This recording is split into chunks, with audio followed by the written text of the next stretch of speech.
Today we discuss about election system in India. భారతదేశంలో ఎన్నికల వ్యవస్థ గురించి మనం చెప్పుకుందాం. Part 15 of our Indian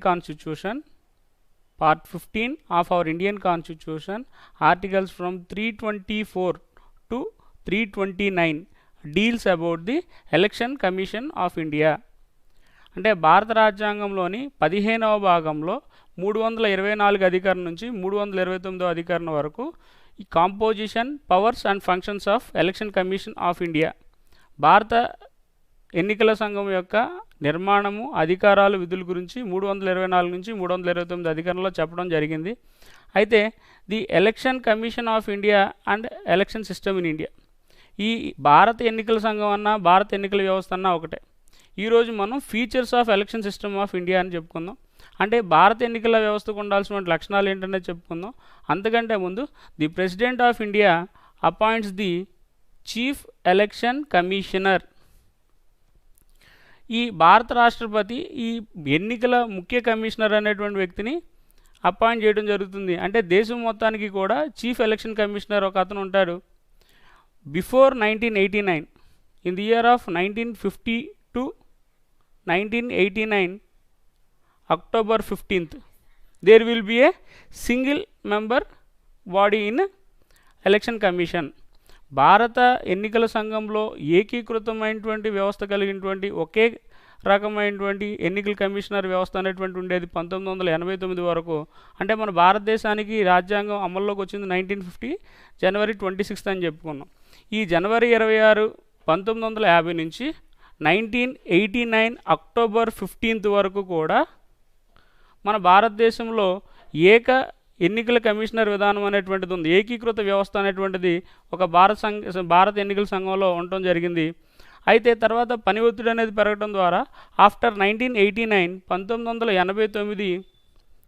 October 16th, ఈ అక్టోబర్ 16 తర్వాత నుంచి the president of India also appoint 2 members of election commissioner, assistants of the chief election commissioner. అంటే ఇక్కడ ఏదైతే భారత ఎన్నికల ప్రధాన కమిషనర్ ఉంటారో ఆయన యొక్క పనిభారం తగ్గించడానికి 1989 అక్టోబర్ 16 తర్వాత మళ్ళీ ఒక 2 ఎన్నికల కమిషనర్స్ని కూడా అపాయింట్ చేయడం జరిగింది president of India. So the president of India appoints the election commissioner for the term of 6 years. వాళ్ళు ఒక 5 సంవత్సరాలు పదవీ కాలంలో ఉంటారు. Or he completed the age of 65 years. అంటే వాళ్ళ యొక్క పదవీ కాలం 6 సంవత్సరాలు కానివ్వండి లేదా 65 సంవత్సరాలు కానివ్వండి, విచ్ ఎవర్ ఈజ్ ఎర్లియర్, ఏది ముందు అయితే వాళ్ళ యొక్క పదవీ కాలంలో ఉంటారు. And their salary will be given to the equal status of the supreme court chief justice. ఈ సుప్రీంకోర్టు ప్రధాన న్యాయమూర్తికి ఇచ్చేటువంటి యొక్క జీతభత్యాలు, అధికారాలన్నీ కూడా ఎలక్షన్ కమిషనర్కి ఇవ్వడం జరుగుతుంది. And the election commissioner also action against the election matters. ఏదైతే ఎన్నికల సంఘంలో ఉన్నటువంటి అధికారులు కానివ్వండి లేదా కొన్ని రకాలైనటువంటి సమస్యలు వచ్చినప్పుడు అలాంటి సమస్యలు అనే వాటిని పరిరక్షించుకోవడం కోసం అక్కడ యాక్షన్ తీసుకునేటువంటి అధికారం కూడా ఎన్నికల కమిషనర్కి ఇవ్వడం జరుగుతుంది. Because the election commission is an independent body or constitutional body. అంటే స్వతంత్ర ప్రతిపత్తి కలిగినటువంటి రాజ్యాంగబద్ధమైనటువంటి హోదా కలిగినటువంటి ఎన్నికల సంఘానికి ఈ election commissioner, chief election commissioner అనేటువంటి వ్యక్తి ముఖ్యమైనటువంటి పాత్రను పోషిస్తాడు. And the elections will conducted for every 5 years in general elections. ఈ జనరల్ ఎలక్షన్స్ అంటే సాధారణ ఎన్నికలు అనేటువంటివి ఎప్పుడు ప్రతి 5 సంవత్సరాలకు ఒకసారి జరుగుతాయి. కాబట్టి ఈ ప్రతి 5 సంవత్సరాలకి ఒకసారి ఎన్నికలు జరిగేటువంటి సందర్భంలో ఈ ఎన్నికల కమిషనర్ అనేటువంటి వ్యక్తి ఈ యొక్క ఎలక్టరల్ రోల్స్, ఈ ఎన్నికల యొక్క జాబితాను సవరించడం అలాగే సక్రమంగా ఉందా లేదా అని పరిశీలించేటువంటి అధికారాన్ని కలిగి ఉంటాడు. అలాగే the election commissioner will also removed by the president of India on the proved misbehaviour. అతని యొక్క ప్రవర్తన సరిగ్గా లేదు లేదా కొన్ని రకాలైనటువంటి ఎన్నికల్లో కనుక అక్కడ సక్రమంగా ఆ యొక్క ఎన్నికలు జరగలేదన్న విషయం తెలిస్తే ది పార్లమెంటులో ఉన్నటువంటి సభ్యుల యొక్క మెజారిటీ, స్పెషల్ మెజారిటీ కనుక ఉంటే ఈ పార్లమెంట్లో కనుక స్పెషల్ మెజారిటీ పాస్ చేయడం ద్వారా కూడా ఈ యొక్క chief election commissioner and other election commissioners may be removed by the president of India.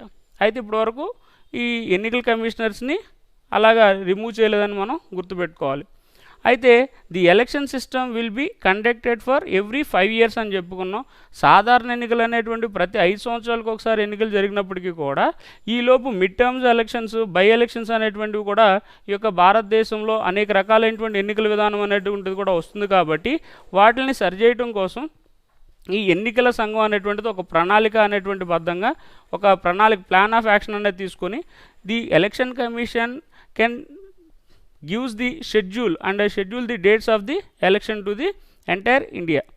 అంటే ఈ దేశం మొత్తానికి ఏ రాష్ట్రాల్లో ఎన్నికలు జరగాలి, ఎప్పుడు నిర్వహించాలి అనేటువంటి ఒక డేట్స్, ఎప్పుడు ఎన్నికలు జరగాలనేటువంటి డేట్స్, షెడ్యూల్స్ అన్నీ కూడా ఈ ఎలక్షన్ కమిషన్ అనేటువంటిది ప్రిపేర్ చేయడం జరుగుతుంది. So the election commission can conduct the elections without any problems, ఎటువంటి సమస్యలు లేకుండా, వితౌట్ ఎనీ పార్షియాలిటీ, ఎటువంటి పక్షపాతం లేకుండా the election commission conduct the elections with impartially and independently because the election commission is the constitutional body. So రాజ్యాంగబద్ధమైనటువంటి వ్యవస్థలో ఉన్నటువంటి ఈ ఎన్నికల కమిషన్ అనేటువంటిది ఈ యొక్క ఎన్నికలు అనేటువంటిది నిష్పక్షపాతంగా, స్వతంత్రంగా నిర్వహించాలి అని భారత రాజ్యాంగంలో చెప్పడం జరిగింది. సో ఈరోజు మనం features of election system in India గురించి చెప్పుకుందాం. అంటే అసలు భారత ఎన్నికల వ్యవస్థకు ఉండాల్సినటువంటి లక్షణాలు ఏంటంటే the direct elections for representatives. ఎన్నికలు అనేటువంటివి నిర్వహించేటప్పుడు ఈ ప్రత్యక్ష ఎన్నికలు అనేటువంటివి కొంతమంది ప్రతినిధులను ఎన్నుకునేటువంటి విధానంలో ప్రజలే తమ యొక్క ప్రతినిధులు అనే వాళ్ళని ప్రత్యక్షంగా ఎన్నుకోవడం జరుగుతుంది. అవి ఎలాగంటే the people will elect their representatives through directly. అంటే ఈ ప్రజలు అనేవాళ్ళు ప్రత్యక్షంగా ఈ యొక్క కొంతమంది సభ్యులను ఎన్నుకుంటారు. వాళ్ళలో ముఖ్యంగా లోక్సభ సభ్యులు ఉంటారు, లోక్సభ మెంబర్స్ కానివ్వండి, లేదంటే అక్కడ ఉన్నటువంటి state legislative assembly members, MLAs ఉంటారు. అలాగే పంచాయత్ ఎలక్షన్స్ ఉంటాయి. పంచాయత్ ఎలక్షన్స్ అంటే అక్కడ గ్రామాల్లో ఉన్నటువంటి ఈ విలేజ్ పంచాయత్, లేదంటే అక్కడ municipal corporation elections, municipality elections, అట్లాగే అక్కడ ఉన్నటువంటి ప్రత్యక్షంగా అర్బన్ లోకల్ బాడీ ఎలక్షన్స్ అవనివ్వండి, అర్బన్ లోకల్ బాడీ ఎలక్షన్స్ అవ్వచ్చు, అలాగే రూరల్ లోకల్ గవర్నమెంట్ ఎలక్షన్స్ అయినప్పుడు కూడా ఏ ఎన్నికల్లో అయినా సరే ఈ ప్రజలు వాళ్ళ యొక్క ప్రతినిధులుగా కొంతమంది ఎన్నుకోవడం జరుగుతుంది. అవేంటో చూద్దాం. The people will directly elected the members of Lok Sabha. ఈ లోక్సభ సభ్యుల్ని ప్రత్యక్షంగా ప్రజలే ఎన్నుకోవడం జరుగుతుంది. ఎందుకంటే ఈ after conducting the general elections, ఈ సాధారణ ఎన్నికలు నిర్వహించిన తర్వాత ఈ లోక్సభ సభ్యులు ఆ యొక్క నియోజకవర్గానికి సంబంధించినటువంటి ఆ యొక్క ప్రజల యొక్క ప్రాతినిధ్యం వహించి ప్రత్యక్షంగా ఎన్నుకోబడి ఈ యొక్క లోక్సభ సభ్యులుగా ఉంటారు. అంటే ఇక్కడ ఒక సిటిజన్ లేదా ఒక ఓటర్ అనేటువంటి వ్యక్తి 2 రకాలైనటువంటి ఓట్లను నిర్వహించడం జరుగుతుంది. అవేంటంటే ఒకటి లెజిస్లేటివ్ అసెంబ్లీ ఓటు అండ్ అలాగే మెంబర్ ఆఫ్ పార్లమెంట్ ఓటు. అంటే ఒక కాన్స్టిట్యుయెన్సీని 2 రకాలైనటువంటి కాన్స్టిట్యుయెన్సీస్గా డివైడ్ చేయడం జరుగుతుంది. కాన్స్టిట్యుయెన్సీ అంటే ఏంటంటే నియోజకవర్గము. సో ఈ election commission of India decides the constituencies. ఈ ఎన్నికల నిర్వహించే ముందు ఎన్నికల సంఘం అనేటువంటిది కొన్ని రకాలైనటువంటి నియోజకవర్గాల జాబితాగా పరిగణించి, అంటే నియోజకవర్గాలుగా విభజించేసి ఆ నియోజకవర్గాల్లో ఉన్నటువంటి ప్రజలందరికీ కూడా ఆ యొక్క ఏ గ్రామాలు, ఏ మండలాలు, ఏ పట్టణ నగరాలు, ఏ నియోజకవర్గం రావాలనేటువంటిది అనేది ఈ ఎలక్షన్ కమిషన్ డిసైడ్ చేస్తుంది. సో ఈ ఓటర్ అనేటువంటి వ్యక్తి 2 రకాలైనటువంటి ఓటు హక్కులను ఉపయోగించుకోవచ్చు. ఒకటి లెజిస్లేటివ్ అసెంబ్లీ ఎలక్షన్స్, అలాగే మెంబర్ ఆఫ్ పార్లమెంట్. ఈ లెజిస్లేటివ్ అసెంబ్లీ ఎలక్షన్స్ అంటే ఎగ్జాంపుల్ ఎమ్మెల్యేస్. ఆ స్థానికంగా ఉన్నటువంటి శాసనసభ్యుల్ని the voters will be directly elected to the MLAs to the state legislature. వీళ్ళు ఏం చేస్తారంటే రాష్ట్ర శాసనశాఖకు ఎన్నుకోబడతారు. అంటే ఆ నియోజకవర్గంలో తరపు నుంచి ఒక ప్రతినిధిగా ఈ ఎమ్మెల్యేలను ఎన్నుకుంటారు. అలాగే మెంబర్ ఆఫ్ పార్లమెంట్లో లోక్సభ సభ్యుల్ని, ఇక్కడ మనం గుర్తుపెట్టుకోవాలి, లోక్సభ సభ్యులను మాత్రమే ప్రజలు అనేవాళ్ళు ప్రత్యక్షంగా ఎన్నుకుంటారు. The people will directly elected the parliament members. Voters will be elected to the Lok Sabha members directly. So ఈ ప్రత్యక్షంగా ఈ లోక్సభ సభ్యులను ఎన్నుకుంటారు. ఈ లోక్సభ సభ్యులు ఆ రాష్ట్రానికి లేదా ఆ నియోజకవర్గానికి కావాల్సినటువంటి సమస్యలన్నింటినీ కూడా పార్లమెంట్లో చర్చించడానికి ఒక అవకాశం ఉంటుంది. కాబట్టి అలాగే ఆ నియోజకవర్గ ప్రతినిధులుగా ఒక ఎమ్మెల్యేలు అనే వాళ్ళని కూడా ప్రత్యక్షంగా ఎన్నుకోవడం జరుగుతుంది. అట్లాగే the voters will also directly elected to the panchayat elections, గ్రామ పంచాయతీ ఎలక్షన్స్. అంటే ఒక గ్రామం ఉందనుకోండి, ఈ గ్రామంలో ఉన్నటువంటి సభ్యులందరూ కూడా ఈ వార్డులుగా విభజించడం జరుగుతుంది. ఈ యొక్క వార్డ్స్గా విభజించినప్పుడు ఇది ఒక గ్రామం అయితే ఆ గ్రామంలో కనుక వార్డు సభ్యులుగా కొంతమంది ఆ యొక్క అక్కడ స్థానికంగా ఉన్నటువంటి సభ్యులు అనేవాళ్ళు పోటీ చేస్తారు. సో ఆ గ్రామంలో ఉన్నటువంటి ప్రజలందరూ కూడా ఆ వార్డు సభ్యులు అనే వాళ్ళని ప్రత్యక్షంగా ఎన్నుకుంటారు. The people will directly elected to the their representatives to the panchayat elections or municipal elections or municipal corporation elections. అంటే ఇక్కడ పంచాయతీ ఎన్నికల్లో అవనివ్వండి, లేదా మున్సిపల్ కార్పొరేషన్ ఎన్నికల్లో అవనివ్వండి, లేదా మున్సిపాలిటీ ఎన్నికల్లో అయినా సరే ప్రజలు అనేవాళ్ళు ప్రత్యక్షంగా వాళ్ళ యొక్క ప్రజాప్రతినిధులు అనేవాళ్ళని ఎన్నుకోవచ్చు. ఫర్ ఎగ్జాంపుల్ ఇక్కడ ఈ వార్డ్ మెంబర్స్ ఉంటారు, వార్డ్ మెంబర్స్ అనేవాళ్ళు ఉంటారు. ఈ వార్డ్ మెంబర్స్ని ఆ యొక్క లోకల్గా ఉన్నటువంటి ఈ ఓటర్స్ ఎవరైతే ఉంటారో ఆ రిజిస్టర్డ్ ఓటర్స్ ఎలక్షన్ కమిషన్ ద్వారా రికగ్నైజ్ చేయబడినటువంటి ఎన్నికల సంఘం ద్వారా గుర్తించబడినటువంటి సభ్యులు ఎవరైతే ఉంటారో they will elect their representatives on local self bodies.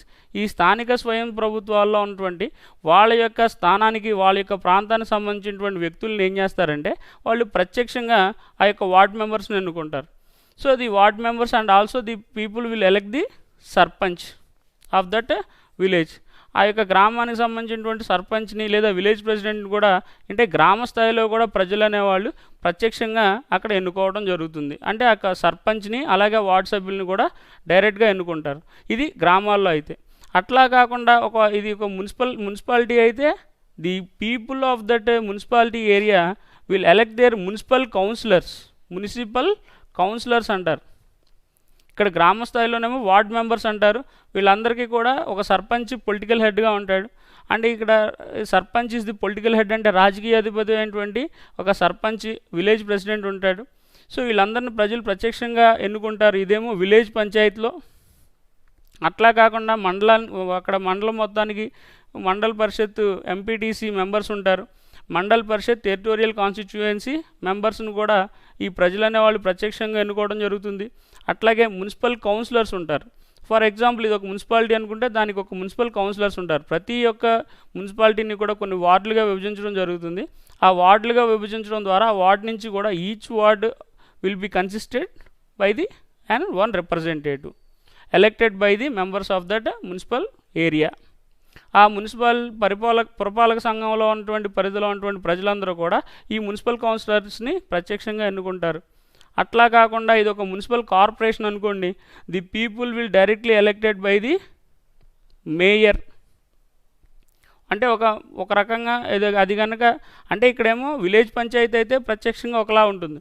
అలాగే మున్సిపల్ కార్పొరేషన్లో అయితేనేమో ఈ మున్సిపల్ చైర్మన్స్ని మున్సిపల్ కౌన్సిలర్స్ని ఎన్నుకుంటారు. అట్లా కాకుండా మండలాల్లోనేమో ఎంపీటీసీ మెంబర్స్ ఉంటారు. Member of territorial MPTC members అంటే మండల్ పరిషత్ టెరిటోరియల్ కాన్స్టిట్యుయెన్సీ మెంబర్స్. అలా కాకుండా జిల్లా స్థాయిలో వచ్చేసరికి జెడ్పీటీసీ మెంబర్స్ అంటారు, జిల్లా పరిషత్ టెరిటోరియల్ కౌన్సిల్ మెంబర్స్. సో వీళ్ళందరినీ కూడా ప్రజలు అనేవాళ్ళు ప్రత్యక్షంగా ఎన్నుకుంటారు. అలా కాకుండా మున్సిపల్ కార్పొరేషన్లో అయితే the people will directly elected to the their mayor. So because the mayor is the political head and mayor is the first citizen of that municipal corporation. ఆ యొక్క మున్సిపల్ కార్పొరేషన్కి మొట్టమొదటి బోర్డుగా ఉన్నటువంటి మేయర్ ఎవరైతే ఉంటారో ఆ మేయర్ని కానివ్వండి, లేదా ఇక్కడ కార్పొరేటర్స్ అంటారు, కార్పొరేటర్స్ ఆఫ్ మున్సిపల్ కార్పొరేషన్. ఈ కార్పొరేటర్స్ అనే వాళ్ళని కూడా ఈ ప్రజలు అనేవాళ్ళు ప్రత్యక్షంగా ఎన్నుకుంటారు. సో ఇవన్నీ మనం ఎందుకు చెప్పుకుంటున్నాం అంటే ఈ గ్రామ స్థాయి నుంచి, మండల స్థాయి నుంచి, జిల్లా స్థాయి నుంచి, మున్సిపాలిటీ నుంచి, అలాగే నగరపాలక సంస్థ వరకు ఉన్నటువంటి ప్రతి ఒక్క ప్రత్యక్షంగా ప్రజల ద్వారా ఎన్నిక విధానం అనేటువంటి జరుగుతుంది. సో వాళ్ళ యొక్క రిప్రజెంటేటివ్స్ని ఈ యొక్క ప్రజలు అనేవాళ్ళు ప్రత్యక్షంగా వాళ్ళ యొక్క ప్రతినిధులుగా ఈ రాజ్యాంగం ద్వారా, భారత ఎన్నికల సంఘం ద్వారా ఆ యొక్క రాష్ట్ర ఎన్నికల కమిషన్ నిర్వహించేటువంటి తేదీలో ఆ యొక్క ఎన్నికలు నిర్వహించడం జరుగుతుంది. దీన్ని డైరెక్ట్ ఎలక్షన్ రిప్రజెంటేటివ్స్ అంటారు. అట్లాగే indirect elections for some institutions. కొన్ని సంస్థలకు మాత్రం పరోక్ష ఎన్నిక విధానం ద్వారా కూడా ఎన్నికలు నిర్వహించడం జరుగుతుంది. అవేంటో తెలుసుకుందాం. The president of India elections, భారత రాష్ట్రపతిని కానివ్వండి, లేదా వైస్ ప్రెసిడెంట్ ఆఫ్ ఇండియా, అట్లాగే the Lok Sabha and Rajya Sabha speakers, అలాగే లోక్సభ స్పీకర్, అలాగే Rajya Sabha chairman vice president of India అంటారు ఆయన్నే, అలాగే లెజిస్లేటివ్ అసెంబ్లీ స్పీకర్స్ని కానివ్వండి. సో వీళ్ళందరినీ కూడా ఇండైరెక్ట్ ఎలక్షన్స్లో అంటే పరోక్ష ఎన్నిక విధానం ద్వారా కూడా ఎన్నుకోవడం జరుగుతుంది. అవి ఎట్లా తెలుసుకుందాం అంటే మనం ఆల్రెడీ అంతకుముందు క్లాసెస్లో చెప్పుకున్నాం. The president of India shall be appointed by an electoral college consist of the both houses of parliament, both the elected members of the parliament and also state legislative assemblies. పార్లమెంట్లో ఉన్నటువంటి MPs and MLAs అంటే ప్రతి రాష్ట్రంలో ఉన్నటువంటి member of legislative assembly members వీళ్ళందరూ కూడా కలిసి, అంటే ఇక్కడ అన్ని రాష్ట్రాల ఎమ్మెల్యేలు ఉంటారు. అంటే భారతదేశంలో 29 రాష్ట్రాలు ఉంటే 29 రాష్ట్రాలకు సంబంధించినటువంటి ఎమ్మెల్యేలు, అలాగే పార్లమెంట్లో బోత్ హౌసెస్ ఆఫ్ పార్లమెంట్ అంటే ఇక్కడ లోక్సభ సభ్యులు అండ్ రాజ్యసభ సభ్యులు. So Lok Sabha and Rajya Sabha members MLAs వీళ్ళందరూ కూడా కలిసి ఈ పరోక్ష పద్ధతిలో the system of proportional representation by means of single transferable vote అంటే ప్రజల తరపు నుంచి ఎన్నుకోబడినటువంటి ఎమ్మెల్యేలు, అలాగే ప్రజల తరపు నుంచి ఎన్నుకోబడినటువంటి లోక్సభ సభ్యులు, అంటే ఈ రాజ్యసభ సభ్యులు చెప్పాలా నేను ఇక్కడ, ప్రజలు అనేవాళ్ళు ప్రత్యక్షంగా లోక్సభ సభ్యులను మాత్రమే ఎన్నుకుంటారు. అలాగే ఈ ప్రజల ద్వారా ఎన్నుకోబడినటువంటి ఈ ఎమ్మెల్యేలు, అలాగే లోక్సభ సభ్యులు, అలాగే నామినేషన్ ద్వారా ఎన్నుకోబడినటువంటి రాజ్యసభ సభ్యులు, అలాగే వీళ్ళందరూ కూడా కలిసి ఒక భారత రాష్ట్రపతిని ప్రెసిడెంట్ ఆఫ్ ఇండియాని ఎన్నుకుంటారు. దీన్నే ప్రపోర్షనల్ రిప్రజెంటేషన్ అంటారు. ప్రపోర్షనల్ రిప్రజెంటేషన్ అంటే by means of single transferable vote ఈ నైష్పత్తిక ప్రాతినిధ్య పద్ధతి అంటారు. The president of India shall be elected by the both houses of parliament and state legislative assembly members through the system of proportional representation by means of single transferable vote. అంటే భారతదేశ ప్రజల తరపు నుంచి ఎన్నుకోబడినటువంటి ఎమ్మెల్యేలు, లోక్సభ సభ్యులు వీళ్ళందరూ కూడా నైష్పత్తిక ప్రాతినిధ్య పద్ధతిలో అంటే ప్రజల తరపు నుంచి వాళ్ళు ఎన్నుకోబడినటువంటి ప్రజాప్రతినిధుల ద్వారా ఏక ఓటు విధానం బదిలీ ద్వారా కూడా భారత రాష్ట్రపతిని ఎన్నుకోవడం జరుగుతుంది. ఇదంతా కూడా ఇండైరెక్ట్ ఎలక్షన్ మెథడ్ అంటే పరోక్ష ఎన్నిక విధానంలో అలాగే రాష్ట్రపతిని ఎన్నుకోవడం జరుగుతుంది. అలాగే వైస్ ప్రెసిడెంట్ ఆఫ్ ఇండియా భారత ఉపరాష్ట్రపతిని కూడా ఎన్నుకుంటారు. The vice president of India also elected by the system of electoral college related to the president of India. భారత రాష్ట్రపతి ఎలా అయితే ఎన్నుకోబడతాడో ఉపరాష్ట్రపతి కూడా అలాగే ఎన్నుకోబడతాడు. కానీ ఇక్కడ ఒక చిన్న కండిషన్ అనేటువంటిది ఒకటి ఉంటుంది. ఉపరాష్ట్రపతి ఎన్నికకి రాష్ట్రపతి ఎన్నికకి ఏంటంటే తేడా. ఫర్ ఎగ్జాంపుల్ ఇక్కడ వైస్ ప్రెసిడెంట్ ఆఫ్ ఇండియా అనే ఆయన ఎన్నుకోవాలంటే the vice president of India shall be elected by the both houses of parliament, both the elected and nominated members of the parliament. ఈ పార్లమెంట్లో ఎన్నుకోబడినటువంటి వాళ్ళు అలాగే నియమించబడేటువంటి నామినేట్ చేసేటువంటి సభ్యులు వీళ్ళందరూ కూడా ఎన్నుకుంటారు. So to the system of proportional representation by means of single transferable vote. Single transferable vote అంటే ఏక ఓటు బదిలీ విధానం ద్వారా ఈ పార్లమెంట్లో ఉన్నటువంటి ఉభయ సభ సభ్యులు ఎంపీస్ ఎవరో లోక్సభ సభ్యులు అలాగే అండ్ రాజ్యసభ మెంబర్స్ వీళ్ళందరూ కూడా ఈ యొక్క భారత ఉపరాష్ట్రపతిని ఎన్నుకోవడం జరుగుతుంది. ఇక్కడ డిఫరెన్స్ ఏంటి చూడండి. ఇక్కడ ప్రెసిడెంట్ ఆఫ్ ఇండియాకి ఏమో ఎమ్మెల్యేస్ ఉంటారు, కానీ వైస్ ప్రెసిడెంట్ ఆఫ్ ఇండియాకి ఎమ్మెల్యేలు ఉండరు. ఈ ఒక్కటే డిఫరెన్స్ ఉంటుంది. కాబట్టి మిగిలినటువంటి ఎలక్షన్ అంతా కూడా ఇండైరెక్ట్ మెథడ్లో ది వైస్ ప్రెసిడెంట్ ఆఫ్ ఇండియాని కూడా ఎన్నుకోవడం జరుగుతుంది. ఇది ఇక్కడ మనం గుర్తుపెట్టుకోవాలి. అట్లాగే the people will directly elected the Lok Sabha members. ఈ లోక్సభ సభ్యులు అనే వాళ్ళని ఎన్నుకోవడం జరుగుతుంది. ఈ పార్లమెంట్లో ఎప్పుడైతే parliament consist of 2 houses, lower house is called Lok Sabha and upper house is called Rajya Sabha. ఈ లోక్సభ రాజ్యసభ సభ్యులు ఉన్నప్పుడు ఈ లోక్సభ సభ్యుల్ని ప్రజలు అనేవాళ్ళు ప్రత్యక్షంగా ఎన్నుకోవడం జరుగుతుంది. The Lok Sabha members also elect their members of the speaker of Lok Sabha. The speaker of Lok Sabha ఈ లోక్సభ స్పీకర్కి ఒక లోక్సభలో ఒక స్పీకర్ ఉంటారు, అలాగే ఒక డిప్యూటీ స్పీకర్ కూడా ఉంటారు. So the speaker and deputy speaker of Lok Sabha will be elected by the members of the Lok Sabha from among themselves. ఈ లోక్సభ సభ్యులే వాళ్ళలో ఒకరిని ఒక స్పీకర్గా, ఒకరిని డిప్యూటీ స్పీకర్గా, అలాగే కొంతమంది ప్యానల్ స్పీకర్ అనే ఆయన అపాయింట్ చేయడం జరుగుతుంది. అంటే ఇక్కడ ఈ ప్రజల ద్వారా ఎన్నుకోబడినటువంటి ఓటర్స్ ద్వారా ఎన్నుకోబడినటువంటి లోక్సభ సభ్యులు వాళ్ళ తరపు నుంచి ఈ యొక్క స్పీకర్ని అలాగే డిప్యూటీ స్పీకర్ని కూడా లోక్సభలో ఉన్నటువంటి సభ్యులను ఎన్నుకోవడం జరుగుతుంది. అలాగే ఇక్కడ రాజ్యసభలో చైర్మన్ ఉంటాడు. Rajya Sabha consist of chairman and deputy chairman. ఇక్కడ మనం ఒకటి గుర్తుపెట్టుకోవాలి. The chairman of Rajya Sabha is also called vice president of India. ఈ రాజ్యసభ చైర్మన్ హోదాలో ఉపరాష్ట్రపతి ఉంటాడు. సో ఆల్రెడీ ఇందాక ఉపరాష్ట్రపతిని ఎన్నుకున్న, రాజ్యసభ చైర్మన్ ఎన్నుకున్న ఒకటే విధానం, పరోక్ష ఎన్నిక విధానం. అట్లాగే ఈ డిప్యూటీ చైర్మన్ ఆఫ్ రాజ్యసభలో కూడా the members of Rajya Sabha will be elected the deputy chairman from among themselves.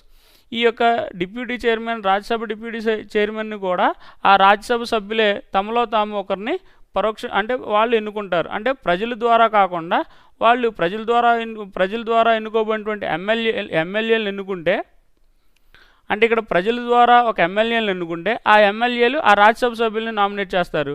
ఆ రాజ్యసభ సభ్యులు వాళ్ళని ఒక డిప్యూటీ చైర్మన్ ఆఫ్ రాజ్యసభగా అంటే ఎన్నుకోవడం జరుగుతుంది. అంటే దీన్ని అంతా కూడా ఇండైరెక్ట్ ఎలక్షన్ అంటారు.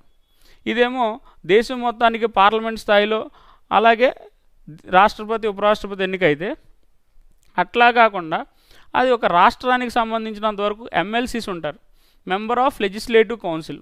స్టేట్ లెజిస్లేచర్ అంటే రాష్ట్ర శాసనశాఖ ఉంటుంది. ఈ రాష్ట్ర శాసనశాఖలో ఎమ్మెల్యేస్ ఉంటారు. దీన్నే లెజిస్లేటివ్ అసెంబ్లీ అంటారు. Legislative assembly and also legislative council అంటే విధానసభ, విధాన పరిషత్ ఉంటుంది. ఇక్కడ ఎమ్మెల్సీస్ ఉంటారు. ఇక్కడ ఏమంటారు, ఓటర్స్ అనేవాళ్ళు, ప్రజలు అనేవాళ్ళు ప్రత్యక్షంగా ఎమ్మెల్యేలు ఎన్నుకుంటారు. ఇది డైరెక్ట్ ఎలక్షన్ మెథడ్ అంటారు. కానీ ఈ ఎమ్మెల్సీస్ ఎవరైతే member of legislative council members ఉంటారో, ఈ మెంబర్ ఆఫ్ లెజిస్లేటివ్ కౌన్సిల్స్ మాత్రం ఈ యొక్క ఎన్నిక విధానం 5 రకాలుగా ఉంటుంది. The legislative council members will also elected indirect method. ఇక్కడ ఎమ్మెల్యేస్ అనేవాళ్ళు మాత్రం డైరెక్ట్ మెథడ్, ప్రత్యక్షంగా ఎన్నుకుంటారు. డైరెక్ట్ ఎలక్షన్స్లో ఎమ్మెల్యేలను ఎన్నుకుంటారు ప్రజలు. కానీ ఇక్కడ ఎమ్మెల్సీస్ మాత్రం ఇండైరెక్ట్ ఎలక్షన్స్. అంటే ఉదాహరణకి the AP assembly consist of 175 MLAs and also consist of 58 members of MLCs. అంటే భారతదేశంలో ఉన్నటువంటి అన్ని రాష్ట్రాల్లో కూడా ద్విశాసనసభ విధానం అనేటువంటిది అమల్లో లేదు. ఒక 7 రాష్ట్రాల్లో మాత్రమే 2 సభల విధానం అనేటువంటిది ఉంది అమల్లో. అందులో ముఖ్యంగా ఆంధ్రప్రదేశ్, తెలంగాణలో కూడా ద్విశాసనసభ విధానం అనేటువంటిది అమల్లో ఉంది. ఆ 2 సభల విధానంలో కూడా మన ఆంధ్రప్రదేశ్ ఉదాహరణ తీసుకుంటే ఈ 175 మంది ఎమ్మెల్యేలు ప్రత్యక్షంగా ప్రజల ద్వారా ఆ యొక్క నియోజకవర్గాల నుంచి ప్రజలు అనే వాళ్ళని ఎన్నుకుంటే, ఈ యొక్క 58 మంది ఎమ్మెల్సీస్ని ఇండైరెక్ట్ ఎలక్షన్ మెథడ్లో 5 రకాలుగా ఎన్నుకోవడం జరుగుతుంది. అదేంటో ఈరోజు ఇప్పుడు తెలుసుకుందాం. The member of legislative council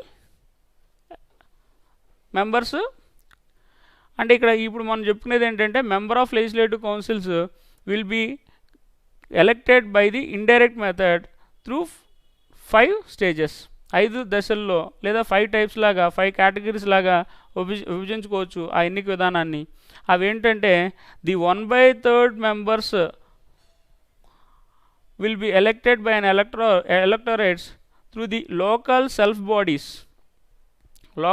bodies called municipal corporations, municipalities or district boards.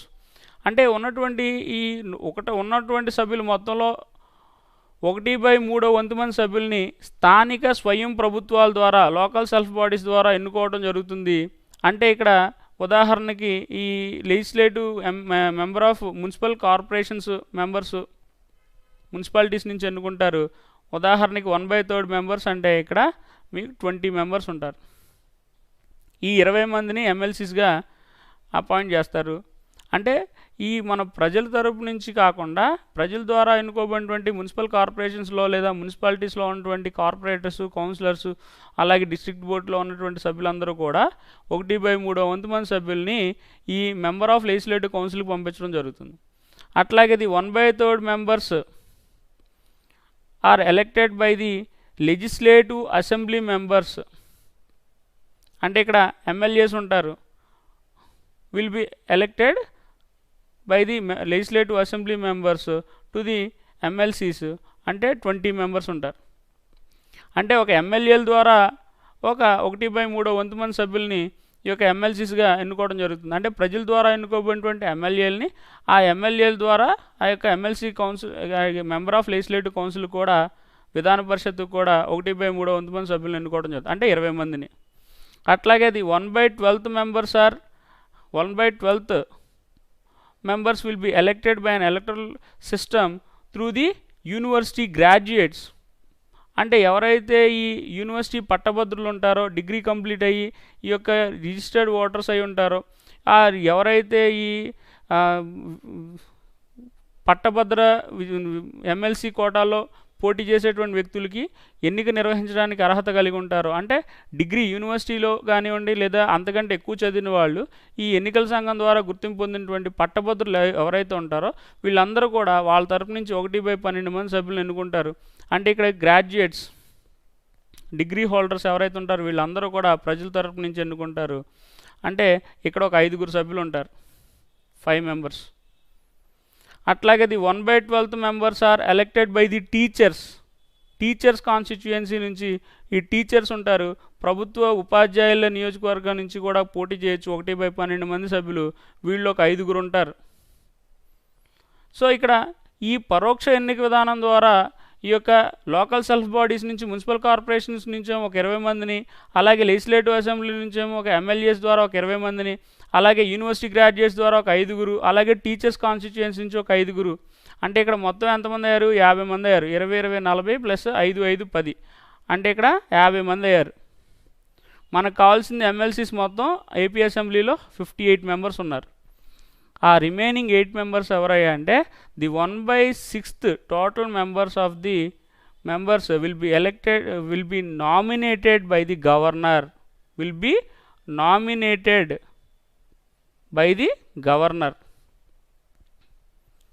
ఈ గవర్నర్ చేత నామినేట్ చేయబడతారు. వాళ్ళు ఎవరంటే 8 మెంబర్స్. ఇక్కడ 50 + 8 58 మంది. ఈ 58 మంది కూడా ఈ యొక్క పరోక్ష ఎన్నిక విధానం ద్వారా, ఇండైరెక్ట్ ఎలక్షన్స్ ద్వారా కూడా ఎన్నుకోవడం జరుగుతుంది. అంటే ఇక్కడ నేను ఎందుకని సపరేట్గా రాశానంటే నామినేషన్ అంటారు, నామినేటెడ్ బై ది గవర్నర్. ఈ గవర్నర్ ఎందుకని నామినేట్ చేస్తాడంటే on the fields of education, social services and cultural యాక్టివిటీస్లో ఉన్నటువంటి ఈ విశిష్టమైనటువంటి సేవలు ఎవరైతే basing on the extraordinary qualifications కలిగి ఉన్నటువంటి వ్యక్తులు ఎవరైతే ఉంటారో, సమాజ సేవలో కానీ, విద్యారంగంలో కానీ, లేదంటే అక్కడ ప్రజలకు అందుబాటులో ఉండేటువంటి రంగంలో ఉన్నటువంటి వ్యక్తుల్ని, కళారంగంలో ఉన్నటువంటి వ్యక్తుల్ని, ఇలాంటి వాళ్ళందరినీ కూడా గవర్నర్ ఏం చేస్తాడంటే ఇక వీళ్ళని ఎవరో కూడా ఎన్నుకోరు, ఇక ప్రత్యక్షంగా ఎన్నుకోరు, పరోక్షంగా ఎన్నుకోరు. ఇక గవర్నర్ కోటాలో వాళ్ళని 8 మందిని నామినేట్ చేసేటువంటి అధికారం రాష్ట్ర ప్రభుత్వంలో గవర్నర్కి ఉంటుంది. అందుకే ఇక్కడ మనం సపరేట్గా రాసుకుందాం. సో మనకు కావాల్సింది ఇక్కడ ఇండైరెక్ట్ ఎలక్షన్ మెథడ్ కాబట్టి ఈ 50 మెంబర్స్ని కూడా ఇండైరెక్ట్గా ఎన్నుకోవడం జరుగుతుంది. సో ఇది కూడా భారత ఎన్నికల సంఘం ద్వారా మాత్రమే ఈ యొక్క ఎన్నికల విధానం అనేటువంటిది ఉంటుంది. అట్లాగే యూనివర్సల్ అడల్ట్ ఫ్రాంచైజ్ అంటే ఏంటంటే సార్వజనీన వయోజన ఓటు హక్కు. The constitution of India provides the universal adult franchise to all the citizens to given the right to vote. వాళ్ళందరికీ కూడా, ఒక భారతదేశంలో ఉన్నటువంటి పౌరులందరికీ కూడా రాజ్యాంగం ద్వారా వయోజన ఓటు హక్కు ద్వారా రైట్ టు ఓట్ అనేదాన్ని ఇవ్వడం జరిగింది. రైట్ టు ఓట్ అంటే ఓటు వేసే హక్కు అనేటువంటిది ఉంది. ఇదంతా కూడా పొలిటికల్ రైట్స్ అంటారు. పొలిటికల్ రైట్స్, రాజకీయపరమైనటువంటి హక్కులు. ఇక్కడ 5 రైట్స్ ఉంటాయి political rights: right to vote and right to contest on elections. అంటే ఎన్నికల్లో పోటీ చేసేటువంటి హక్కు అనేటువంటిది కూడా ప్రజలకు ఇవ్వడం జరిగింది రాజ్యాంగం ద్వారా. అలాగే right to criticize the government అంటే ప్రభుత్వాన్ని విమర్శించే హక్కు. అలాగే right to hold public offices అంటే ప్రభుత్వ పదవులను చేపట్టే హక్కు. And right to petition. ఇట్లాగ 5 రకాలైనటువంటి పొలిటికల్ రైట్స్ అనేటువంటిది కూడా రాజ్యాంగం ద్వారా ఇవ్వడం జరిగింది. అంటే right to contest on elections, ఎన్నికల్లో పోటీ చేసేటువంటి హక్కు. Right to hold public offices, ప్రభుత్వ పదవులని, ప్రభుత్వ పదవులను చేపట్టేటువంటి అధికారం కూడా ప్రజలందరికీ ఇవ్వడం జరిగింది. అలాగే right to criticize the government అంటే అవసరమైనటువంటి సందర్భాల్లో ఆ ప్రభుత్వాన్ని విమర్శించేటువంటి హక్కు ఉంది. అంటే ప్రభుత్వాన్ని విమర్శించే హక్కు ఉంది కదా అని చెప్పేసి వాళ్ళు right to freedom of thought of expression article 19 ప్రకారంగా నాకు భావ ప్రకటన స్వేచ్ఛ, స్వాతంత్రం ఉంది కదా అని చెప్పేసి ఎదుటి వాళ్ళ యొక్క మనోభావాలకి లేదా రాజ్యాంగానికి విరుద్ధంగా విమర్శించడం కూడా తప్పే. కానీ ఇక్కడ ఏమంటాడంటే right to criticize the government, సహేతుకంగా అంటే వాళ్ళకి ఒక పాజిబుల్ అంటే లీగల్గా, చట్టబద్ధంగా వాళ్ళకి ఒక సజెషన్స్ ఇచ్చేలాగా, సూచనలు ఇచ్చేలా మాత్రం విమర్శించేటువంటి అధికారం రాజ్యాంగం ద్వారా ఇవ్వడం జరిగింది. అలాగే రైట్ టు పిటిషన్, వాళ్ళ యొక్క సమస్యలు ఏమైనా ఉంటే వాటిని పిటిషన్ అర్జీ రూపంలో తెలియజేసేటువంటి హక్కు కూడా ఉంది. ఇక్కడ మనం ఎందుకు చెప్పుకున్నాం అంటే political rights, right to vote, ఎన్నికల్లో ఓటు వేసే హక్కు ప్రజలందరికీ రాజ్యాంగం ద్వారా ఇవ్వడం జరిగింది. అలాగే right to contest on elections, ఎన్నికల్లో భారతదేశంలో ఉన్నటువంటి సిటిజన్స్ ఆఫ్ ఇండియా, భారత ప్రజలైనటువంటి ఎవరైనా సరే ఏ ఎన్నికల్లో అయినా సరే పోటీ చేయొచ్చు. కాకపోతే వాళ్ళ యొక్క అర్హతలు అనేటువంటివి కూడా రాజ్యాంగం ద్వారా పేర్కొన్నప్పుడు ఆ యొక్క రాజ్యాంగంగా ప్రకారంగా ఉన్నటువంటి అర్హతలు అనేటువంటివి కనుక ఎవరైతే సంతృప్తి చెందుతారో వాళ్ళందరూ కూడా ప్రజలు అనేవాళ్ళు ఎన్నికల్లో పోటీ చేసేటువంటి హక్కు ఉంది. ఉదాహరణకి విలేజ్ పంచాయత్స్లో సర్పంచ్గా కానివ్వండి, వార్డు మెంబర్గా పోటీ చేయొచ్చు, లేదంటే మున్సిపల్ కార్పొరేషన్స్లో మున్సిపాలిటీ లెవెల్లో, లేదంటే ఒక ఎమ్మెల్యే లేదా ఒక లెజిస్లేటివ్ అసెంబ్లీ లేదంటే లెజిస్లేటివ్ కౌన్సిల్ మెంబర్స్గా, లేదంటే ఒక రాజ్యసభ మెంబర్స్గా, అంటే ఎవరైనా సరే ఏ పదవికైనా సరే భారతదేశంలో ఉన్నటువంటి ప్రజలు అనేవాళ్ళు పోటీ చేసేటువంటి, ఎన్నికల్లో పోటీ చేసేటువంటి హక్కు కూడా ఇవ్వడం జరిగింది. అలాగే right to hold public offices, criticize the government petition అనేటువంటిది వాళ్ళ యొక్క ఇతర రాజకీయ హక్కులు, ప్రభుత్వ పదవులు చేపట్టే హక్కు లేదా విమర్శించే హక్కు అనేటువంటిది. కానీ ఇక్కడ రైట్ టు పిటిషన్ అనేటువంటిది కూడా ఎన్నికలకు సంబంధించి ఉంటుంది. ఒకవేళ వాళ్ళ యొక్క ఓటుని కనుక ఎవరు వేయటానికి అవకాశం లేదని అడ్డుకున్నా, లేదంటే వాళ్ళు పోటీ చేయడానికి వీలు లేదని ఎవరన్నా అబ్జెక్షన్ చేసినా, దానికి సరైనటువంటి కారణం కనుక లేకపోతే వాళ్ళు ప్రభుత్వానికి పిటిషన్ చేసుకోవచ్చు, న్యాయస్థానాలను ఆశ్రయించవచ్చు అని చెప్పేసి రాజ్యాంగంలో చెప్పడం జరిగింది. సో ఇక్కడ the right to contest on elections అనేటువంటి దానికి అట్లీస్ట్ అంటే ఒక ఎమ్మెల్యే పదవికి, అంటే స్థానిక సంస్థలకి అయితే ఒక వయసు అనేటువంటిది ఉంటుంది. అంటే ఉదాహరణకి ఈ 73rd 74th అమెండ్మెంట్ యాక్ట్ ద్వారా 73, 74 రాజ్యాంగ సవరణ ద్వారా ఈ స్థానిక సంస్థలకు పోటీ చేయాలంటే ఆ వ్యక్తికి 21 సంవత్సరాల వయసు నుండి ఉండాలి. లేదంటే ఒక ఎమ్మెల్యేగా పోటీ చేయాలంటే అతను ఒక 25 సంవత్సరాల వయసు నుండి ఉండాలి. లేదంటే ఒక లోక్సభ సభ్యులుగా పోటీ చేయాలంటే 30 సంవత్సరాల వయసు ఉండాలి. సో ఇట్లాగా వాళ్ళ యొక్క పోటీ చేసేటువంటి వ్యక్తులకు కూడా ఒక వయసు అనేదాన్ని నిర్ణయించారు. అలాగే at the beginning of our Indian constitution, భారత రాజ్యాంగాన్ని రచించినటువంటి కొత్తలో ది యూనివర్సల్ అడల్ట్ ఫ్రాంచైజ్ అనేటువంటిది 21 ఇయర్స్ ఆఫ్ ఏజ్ ఉండేది. ఈ 21 సంవత్సరాల వయసు నిండినటువంటి ప్రతి ఒక్కరు కూడా ఈ యొక్క ఓటు హక్కును వినియోగించుకోవచ్చు అని చెప్పడం జరిగింది. Later it will be reduced to 18 years. తర్వాత ఏం చేశారంటే ఈ 21 సంవత్సరాలు కాదండి ఓటు హక్కు అనేటువంటి వినియోగించుకోవటం, దాన్ని 18 సంవత్సరాలకి తగ్గించడం జరిగింది. సో ఇప్పుడు ప్రస్తుతానికి the citizen of India who completed the age of 18 years will be elected their representatives directly. అంటే ఈ ప్రజలు అనేవాళ్ళు 18 సంవత్సరాల వయసు నిండినటువంటి ఎవరైతే రిజిస్టర్డ్ ఓటర్స్ ఉంటారో, ఎలక్టరల్ రోల్స్లో ఎన్ని ఓటర్ల జాబితాలో వాళ్ళ యొక్క పేరు ఉంటుందో, ఎవరైతే రాష్ట్ర ఎన్నికల సంఘం, భారత ఎన్నికల సంఘం ద్వారా గుర్తింపు కార్డు పొంది ఉంటారో, ఆ 18 సంవత్సరాల వయసు నిండినటువంటి ప్రతి ఒక్కరు కూడా యూనివర్సల్ అడల్ట్ ఫ్రాంచైజ్ అంటే వయోజన ఓటు హక్కు, విశ్వజనీన వయోజన ఓటు హక్కు అనే దాన్ని వినియోగించుకోవచ్చు అని ఇక్కడ మనం తెలుసుకోవచ్చు. అట్లాగే రిజర్వేషన్ ఆఫ్ సీట్స్ ఫర్ ఎస్సీస్ అండ్ ఎస్టీస్. ఈ according to article 330 of our Indian constitution, according to article 330 of our Indian constitution deals the reservations belongs to the Lok Sabha members. The according to the article 330 the Lok Sabha members also belongs to the reserved candidates, can hold offices, can hold to contest an elections to appointed as a Lok Sabha members according to our Indian constitution. అంటే భారత రాజ్యాంగంలోని 330 అధికరణ ప్రకారంగా ఒక రిజర్వేషన్కి సంబంధించినటువంటి ఎవరైతే schedule కులాలు, ఎస్సీస్ అలాగే ఎస్టీ, ఈ షెడ్యూల్ కులాలు, షెడ్యూల్ తెగలకు సంబంధించినటువంటి వ్యక్తులు ఎవరైనా సరే ఎన్నికల్లో పోటీ చేయొచ్చు.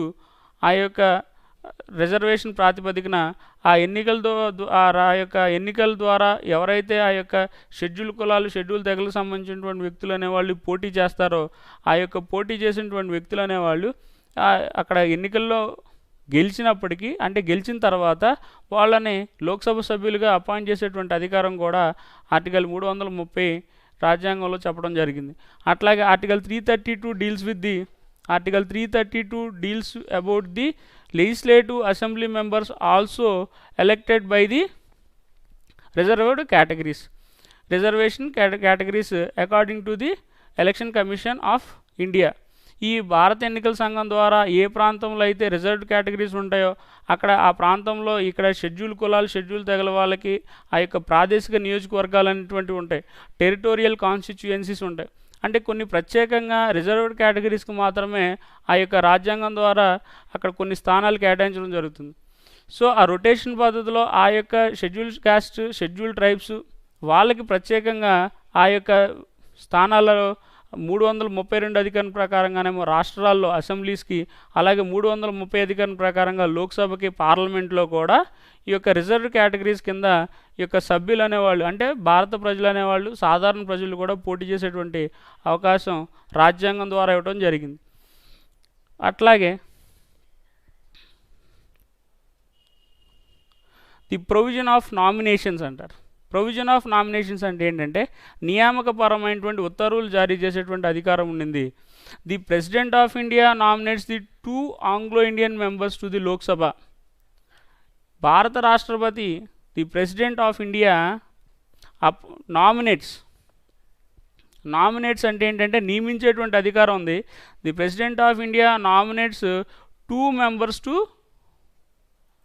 Lok Sabha and 12 members to Rajya Sabha. అంటే రాజ్యసభలో 12 మంది సభ్యుల్ని ప్రత్యక్షంగా, అంటే వీళ్ళు ఎవరో కూడా ప్రత్యక్షంగా ప్రజల ద్వారా ఎన్నుకోరు, అలాగే పరోక్షంగా ప్రజాప్రతినిధుల ద్వారా ఎన్నుకోరు. డైరెక్ట్గా భారత రాష్ట్రపతి ఏం చేస్తాడంటే నామినేట్ చేస్తాడు. ఈ రాష్ట్రపతి నామినేట్ చేయడం అంటే ఏంటంటే ఈ యొక్క లోక్సభలో 2 ఆంగ్లో ఇండియన్ మెంబర్స్ ఉంటారు. ఎవరైతే ఈ భారత సంతతికి లేదా ఇతర దేశాలకి విదేశీయుల సంతతికి జన్మించినటువంటి పౌరులు ఎవరైతే ఉంటారో వాళ్ళని ఆంగ్లో ఇండియన్స్ అంటారు. The president May nominate the 1 or 2 members to Lok Sabha. అంటే ఒకళ్ళని కానీ ఇద్దరిని కానీ మ్యాక్సిమం 2 మెంబర్స్ అట్లీస్ట్ 1 మెంబర్ని లోక్సభకి రాష్ట్రపతి నామినేట్ చేసేటువంటి అధికారం ఉండింది. ఆంగ్లో ఇండియన్ మెంబర్స్ని నామినేట్ చేస్తాడు. అట్లాగే 12 మెంబర్స్ టు రాజ్యసభ. రాజ్యసభలో 12 మంది సభ్యులు on the fields of arts, science, technology, education and social services etcetera. అంటే అక్కడ కళారంగంలో కానివ్వండి, విద్యారంగంలో కానివ్వండి, క్రీడారంగంలో కానివ్వండి, అంటే వాళ్ళు చేసినటువంటి విశేషమైనటువంటి కృషికి ఫలితంగా భారత రాష్ట్రపతి ఏం చేస్తాడంటే వాళ్ళని ప్రత్యక్షంగా ఒక రాజ్యసభకి నామినేట్ చేసేటువంటి అధికారము రాజ్యాంగం ద్వారా ఇవ్వడం జరిగింది. So the provisions of nominations దేశం మొత్తానికి ప్రెసిడెంట్ ఆఫ్ ఇండియాకి ఎలా అయితే ఉంటుందో అట్లాగే at the same time the governor also nominates the 1 Anglo Indian members to legislative assembly. అంటే ఆ రాష్ట్ర అసెంబ్లీకి ఇక ఒక ఆంగ్లో ఇండియన్ మెంబర్ని నామినేట్ చేసేటువంటి అధికారం గవర్నర్కి ఉంటుంది. And the governor also nominates the 1/6 total members of the house will be nominated to the legislative council. ఇందాక మనం చెప్పుకున్నాం 1/6 మెంబర్స్ ఆఫ్ టోటల్ మెంబర్స్ అంటే ఎంత, 58 మెంబర్స్లో 1/6 మెంబర్స్ అంటే ఇక్కడ 8 మెంబర్స్ వస్తారు. The 8 members will be nominated by the governor. For example ఇక్కడ ఆంధ్రప్రదేశ్ స్టేట్ అసెంబ్లీలో, ఈ ఆంధ్రప్రదేశ్లో మన ఆంధ్రప్రదేశ్ రాష్ట్రంలో ఒక గవర్నర్ అనేటువంటి, అంటే ఏ రాష్ట్రంలో అయినా సరే గవర్నరు ఒక వ్యక్తిని ఆంగ్లో ఇండియన్గా నామినేట్ చేసేటువంటి అధికారం ఉంది దేశం మొత్తం మీద. అట్లాగే ఈ మన రాష్ట్రంలో అయితే ఒక 8 మంది సభ్యుల్ని ఒక లెజిస్లేటివ్ కౌన్సిల్కి అంటే శాసన మండలికి ఈ యొక్క గవర్నర్ నామినేట్ చేసేటువంటి అధికారం కూడా ఇవ్వడం జరిగింది. అంటే నామినేషన్ అంటే ఏంటంటే నియమించేటువంటి అధికారము ఉంటుంది. అంటే లైక్ ప్రెసిడెంట్ ఆఫ్ ఇండియా దేశం మొత్తానికి రాష్ట్రపతి ఎలా అయితే నామినేట్ చేస్తున్నాడో అట్లాగే రాష్ట్రం మొత్తానికి కూడా గవర్నర్ అనేటువంటి రాజ్యాంగపరమైనటువంటి అధిపతి, రాజ్యాంగపరమైనటువంటి అధిపతి అయినటువంటి గవర్నర్ కూడా ఆ రాష్ట్ర యొక్క ఎవరైతే ఈ స్టేట్ లెజిస్లేటివ్ కౌన్సిల్ రాష్ట్ర విధాన పరిషత్లో ఉన్నటువంటి సభ్యులు ఎవరైతే ఉంటారో ఆ విధాన పరిషత్ సభ్యుల్ని నామినేట్ చేసేటువంటి అధికారం కూడా ఉండడం జరిగింది. అంటే ఇవంతా కూడా ఎలక్షన్ కమిషన్ ద్వారా ఇచ్చేటువంటి యొక్క డైరెక్షన్స్ రాజ్యాంగంలో చెప్పడం కాబట్టి పొందుపరిచారు కాబట్టి వాటిని అమలు చేసేటువంటి అధికారం కూడా రాజ్యాంగం ద్వారా ఎన్నికల సంఘానికి ఉంది. ఆ విషయం మనం గుర్తుపెట్టుకోవాలి. అట్లాగే revises of electoral rolls. Electoral rolls అంటే ఏంటంటే ఎన్నికపరమైనటువంటి జాబితా. ఈ ఎన్నికపరమైనటువంటి జాబితా అనేటువంటి దాన్ని సక్రమంగా ఉందా లేదా అని పర్యవేక్షించేటువంటి అధికారం భారత ఎన్నికల వ్యవస్థకు ఉండింది. The election commission will revises the electoral rolls for every 5 years before the general elections. ఈ సాధారణ ఎన్నికలు అనేటువంటి ప్రతి 5 సంవత్సరాలకి జరుగుతాయి కాబట్టి ఈ సాధారణ ఎన్నికల కంటే ముందే ఒకసారి ఎలక్టోరల్ సక్రమంగా ఉన్నాయి లేదని ఈ స్టేట్ ఎలక్షన్ కమిషన్ ద్వారా ఒకసారి పరిశీలన చేయడం జరుగుతుంది. And also the election commission also revises the electoral rolls for every 10 years. ప్రతి 10 సంవత్సరాలకి ఒకసారి after the calculations of census ఆ యొక్క రాష్ట్రాల నుంచి, జిల్లాల నుంచి, ప్రాంతాల నుంచి వచ్చేటువంటి జనాభా ఉన్నటువంటి మొత్తాన్ని కూడా లెక్కింపు అంతా కూడా కేంద్ర ప్రభుత్వం, రాష్ట్ర ప్రభుత్వం అనేది ప్రతి 10 సంవత్సరాలకు ఒకసారి ఈ యొక్క జనాభా లెక్కలు అనేటువంటివి చేయడం జరుగుతుంది. వాటితో పాటు ఆ యొక్క భారత ఎన్నికల సంఘం కూడా ఫర్ ఎవ్రీ 10 years ప్రతి 10 సంవత్సరాలకు ఒకసారి ఆ యొక్క భారతదేశంలో ఉన్నటువంటి ఓటర్ల జాబితా సక్రమంగా ఉందా లేదా అనేటువంటి నివేదికను ఆయా రాష్ట్ర ప్రభుత్వాల నుంచి, యొక్క జిల్లా కేంద్రపాలిత ప్రాంతాల నుంచి ఈ యొక్క మొత్తం డేటాని మొత్తం కూడా భారత ఎన్నికల సంఘం యొక్క ఆధీనంలో ఉంటుంది. అవి సక్రమంగా ఉన్నాయి లేదని పరిశీలించేటువంటి అధికారం కూడా ఈ యొక్క భారత ఎన్నికల సంఘానికి ఇవ్వడం జరిగింది. అట్లాగే the territorial and single member constituencies అంటే ఈ ప్రాదేశిక ఏక శాసనసభ నియోజకవర్గాలు అనేటువంటి సభ్యులు ఉంటారు.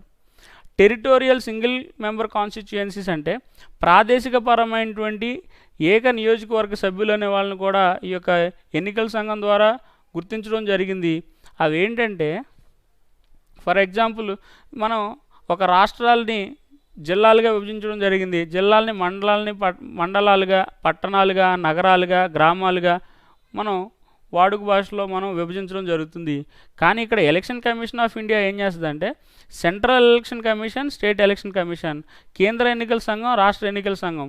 The election commission of India delimitation the borders of the constituencies. Constituencies అంటే ఏంటంటే నియోజకవర్గాలు అంటారు. కాన్స్టిట్యుయెన్సీస్ అంటే నియోజకవర్గాలు అంటారు. The election commission of India decides the constituencies. ఈ భారత ఎన్నికల సంఘం అనేటువంటిది ఈ నియోజకవర్గాలు అనేటువంటిది హద్దుల్ని మార్చడం కానివ్వండి, కొనసాగించడం కానీ చేయడం జరుగుతుంది. ఫర్ ఎవ్రీ 10 years ప్రతి 10 సంవత్సరాలకు ఒకసారి హద్దులు అంటే ఆ నియోజకవర్గాలు అనే వాటిని అంటే వాటిని ఒకసారి పునర్విభజన చేసి వాటిలన్నింటినీ కలపడం కానివ్వండి, లేదంటే విడగొట్టేటువంటి అధికారం కూడా ఉంటుంది. సో ఎందుకని చెప్తున్నాం అంటే ఈ కాన్స్టిట్యుయెన్సీస్ అనేటువంటి నియోజకవర్గాల్లో కూడా ఒక కాన్స్టిట్యుయెన్సీలో కనీసం ఒక 3 లేదా 4 అసెంబ్లీ స్థానాలు అనేటువంటివి ఉంటాయి. లెజిస్లేటివ్ అసెంబ్లీ అంటే 4 అసెంబ్లీస్ కలిపి అట్లీస్ట్ ఒక 4 అసెంబ్లీ స్థానాలు కలిపి ఒక నియోజకవర్గంగా చెప్పడం జరుగుతుంది. కొన్ని ఎక్కువ ప్రాంతాల్లో 5-6 నియోజకవర్గాలు అంటే 5-6 అసెంబ్లీ స్థానాలన్నిటి కూడా కలిసి ఒక మెంబర్ ఆఫ్ పార్లమెంట్ కాన్స్టిట్యుయెన్సీస్గా డిక్లేర్ చేయడం జరుగుతుంది. సో ఇక్కడ ఏదైతే ఈ territorial and single member constituencies ఉంటాయో ప్రాదేశిక ఏకసభ్య నియోజకవర్గాలు అనేటువంటి ఎప్పుడు ఉంటాయంటే ఈ especially it belongs to the schedule caste and schedule tribes. ఈ ప్రత్యేకంగా ఎస్సీ కోటాలో లేదా ఎస్టీ కోటాలో, ST and SC, schedule caste and schedule tribes కోటాలో మాత్రమే ఆ యొక్క ప్రాంతంలో ఉన్నటువంటి సభ్యులందరూ కూడా ఆ యొక్క రిజర్వ్డ్ కేటగిరీస్ మాత్రమే పోటీ చేసేటువంటి అధికారం ఉంటుంది. అక్కడ వేరే అదర్ కేటగిరీస్ అనేవాళ్ళు పోటీ చేయడానికి వీల్లేదు. So territorial single member constituencies అంటే అక్కడ జనాభా ప్రాతిపదికన అక్కడ ఎలక్షన్ కమిషన్ ద్వారా ఒక 3 member delimitation council can decides the constituencies. ఆ యొక్క 3 సభ్యులతో కూడుకున్నటువంటి ఒక భారత ఎన్నికల సంఘం ద్వారా ప్రతినిధులు ఆ నియోజకవర్గాలు అనేటువంటి వాటిని ప్రతి 10 సంవత్సరాలకు ఒకసారి మార్చేటువంటి అధికారం ఉంటుంది. ఆ క్రమంలో ఈ రిజర్వ్డ్ కేటగిరీస్ అయితే ఎవరైతే ఉంటారో ఎస్సీ ఎస్టీకి సంబంధించినటువంటి అభ్యర్థులు పోటీ చేయడానికి స్థానాలు ఉంటాయి. ఆ స్థానాల తరపు నుంచి భారత ఎన్నికల సంఘం తరపు నుంచి territorial and single member constituencies అంటే ప్రాదేశిక ఏక సభ్య నియోజకవర్గాలకి belongs to ఎస్సీస్ and ఎస్టీస్. For example Araku కానివ్వండి, అరకు కాన్స్టిట్యుయెన్సీ అంటే it belongs to ST in Andhra Pradesh. లేదా అమలాపురం కానివ్వండి, so Amalapuram constituency belongs to the SC. So ఇట్లాగా కొన్ని ప్రత్యేకంగా, అంటే for example Andhra Pradesh consist of 22 constituencies ఉంటే అందులో ఎక్కువ శాతం వరకు ఒక రిజర్వ్ అంటే జనరల్ కేటగిరీ మెంబర్స్ ఉంటారు. అందులో ప్రత్యేకంగా రిజర్వ్డ్ కేటగిరీ మెంబర్స్కి మాత్రం వాళ్ళకి కొన్ని స్థానాలు అనేటువంటి వాటిని ముందుగానే కేటాయించడం జరుగుతుంది. అలాగే అన్ని రాష్ట్రాల్లో కూడా ఈ యొక్క టెరిటోరియల్ కాన్స్టిట్యుయెన్సీస్ కూడా డిసైడ్ చేయడం జరుగుతుంది. అట్లాగే సీక్రెట్ బ్యాలెట్ అంటే ఏంటంటే రహస్య ఓటింగ్ విధానము. The registered voters can utilize their votes through secret ballot single vote system. ఈ యొక్క ఎవరైతే రిజిస్టర్డ్ ఓటర్స్ ఉంటారో they can utilize their vote through secret ballot system. వాళ్ళు ఉపయోగించుకునేటువంటి ఓటు హక్కు విధానం అనేటువంటిది రహస్య ఓటింగ్ విధానం ద్వారా ఉండాలని రాజ్యాంగం ద్వారా ఈ యొక్క ఎన్నికల కమిషన్కి చెప్పడం జరిగింది. అలాగే ఎన్నికల కమిషన్ కూడా ఈ యొక్క ఎలక్షన్స్ అనే వాటిని కండక్ట్ చేసినప్పుడు ఎవరికి ఇష్టం వచ్చినటువంటి ఓట్లు అనేటువంటివి, అంటే ఎవరికి ఇష్టం వచ్చినటువంటి వ్యక్తుల్ని అభ్యర్థులుగా, అంటే ఎన్నికల్లో పోటీ చేసేటువంటి అభ్యర్థుల్ని వాళ్ళు ప్రత్యక్షంగా ఎన్నికల్లో వాళ్ళు ఓటు హక్కును వినియోగించుకునేటువంటి సందర్భంలో సీక్రెట్ బ్యాలెట్ అంటే రహస్య ఓటింగ్ విధానం ద్వారా వాళ్ళు ఎన్నుకోవడం జరుగుతుంది. దీని ద్వారా ఏమవుతుందంటే ఎవరి యొక్క బలవంతంగా కానివ్వండి, లేదంటే without any fear or without any favour, ఎవరికి అనుకూలంగా కానివ్వండి, ఎవరికి భయపడి కానివ్వండి ఆ యొక్క ఎన్నికల్లో ఓటు హక్కును వినియోగించుకోకుండా ఈ యొక్క సీక్రెట్ బ్యాలెట్ సిస్టమ్ అనేటువంటిది, రహస్య ఓటింగ్ విధానం అనేటువంటిది ఉపయోగపడుతుంది.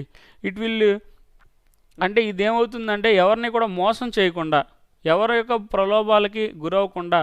సో వీళ్ళు అనేక రకాలైనటువంటి ఎన్నికల్లో పోటీ చేసేటువంటి అభ్యర్థులు అడుగుతూ ఉంటారు మాకు ఓటేయండి అని, అలాగే వీళ్ళు కూడా ఓటు వేస్తామని చెప్తారు. కానీ వాళ్ళ యొక్క ప్రత్యక్షంగా ఓటు వేసేటువంటి హక్కు మాత్రం రహస్య ఓటింగ్ విధానం ద్వారా ఓటర్కి వాళ్ళ పూర్తి స్వేచ్ఛ అనేటువంటిది ఇవ్వాలన్న ఉద్దేశంతో రాజ్యాంగం ప్రకారంగా ఆ యొక్క ప్రజలకు, మరి ముఖ్యంగా అక్కడ ఉన్నటువంటి ఓటర్లకి రహస్య ఓటింగ్ విధానం అనేటువంటిది ఉండాలని ఎన్నికల వ్యవస్థలో చెప్పడం జరిగింది. అట్లాగే the introduction of EVMs means electronic voting machines.